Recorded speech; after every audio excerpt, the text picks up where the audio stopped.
तो क्या नियम सिर्फ आम जनता के लिए हैं? बिना मास्क लगाए चालानी कार्रवाई करने पहुंचा नगरपालिका का कर्मचारी। छतरपुर शहर में इन दिनों जिला प्रशासन की तमाम व्यवस्थाएं ध्वस्त नजर आ रही हैं। जिन अधिकारी कर्मचारियों को इन व्यवस्थाओं को दुरुस्त रखने की जिम्मेदारी दी गई है, वे इन दिनों व्यवस्थाएं दुरुस्त रखने की आड़ में वसूली करते नजर आ रहे हैं, जबकि रसूखदार अपनी मनमर्जी के अनुसार व्यवस्थाओं को दरकिनार करते हुए लाभ कमाने में जुटे हैं। उन्हें आम जनता को होने वाली परेशानी से कोई सरोकार नहीं है। वर्तमान में फैल रही कोरोना महामारी पर काबू पाने के लिए प्रशासन ने हर व्यक्ति को मास्क लगाना अनिवार्य किया है और ऐसा न करने पर कार्रवाई का प्रावधान है, जिसे कुछ अधिकारी कर्मचारियों ने आय का जरिया बना लिया है। शनिवार को एक ऐसा ही मामला उस वक्त सामने आया जब नगरपालिका के कर्मचारी मुकेश रजक शहर के बसारी दरवाजा के आगे फुटपाथ पर दुकान चलाने वाले दुकानदारों पर मास्क लगाने पर चालानी कार्रवाई करने पहुंचे। मजे की बात यह है कि जब मुकेश रजक यह कार्रवाई कर रहे थे, उस वक्त उन्होंने स्वयं भी मास्क नहीं पहन रखा था।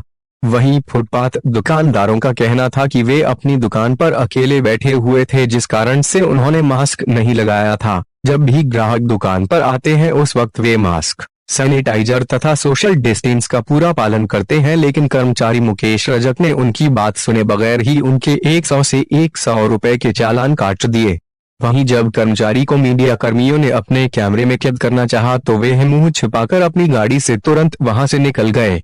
सवाल यह है कि क्या मास्क लगाने का नियम सिर्फ आम और गरीब जनता के लिए है, क्योंकि अधिकारियों, कर्मचारियों और शहर के बड़े व्यावसायिक प्रतिष्ठानों में पहुंचने वाले लोगों पर यह नियम लागू नहीं होते।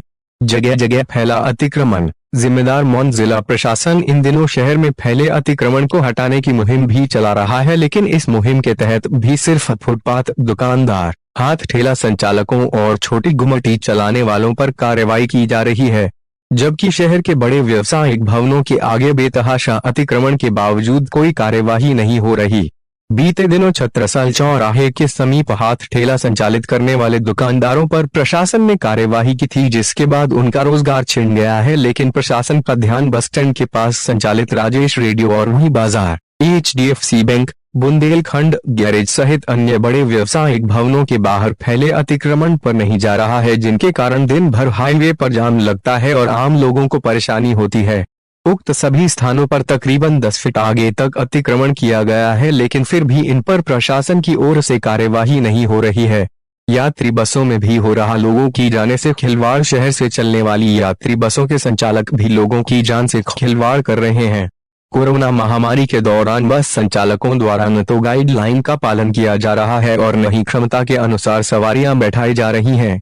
बसों में क्षमता से कई गुना अधिक सवारियां बैठाकर उनकी जान से खिलवाड़ किया जा रहा है। बसों में चालक के कैबिन से लेकर दरवाजों तक बस को ठूंस कर भरा जाता है और इसके बाद तेज रफ्तार से यह बसें दौड़ती हैं। बीते दिनों महोबा रोड पर एक ऐसी ही बस हादसे का शिकार हुई थी, जिसमें 3 लोगों की मौत हुई थी और कई यात्री घायल हुए थे। इसके बाद भी प्रशासन का ध्यान इस ओर नहीं है। यहाँ भी सवाल यह है कि एक ओर प्रशासन छोटे वाहन चालकों का छोटी छोटी गलतियों पर चालान काटती है, तो वहीं दूसरी ओर सैकड़ों लोगों की जान से खिलवाड़ करने वाले बस संचालकों पर कार्रवाई नहीं करता। छतरपुर से संचार 24 न्यूज चैनल के विशेष संवाददाता अक्षत कुमार की रिपोर्ट।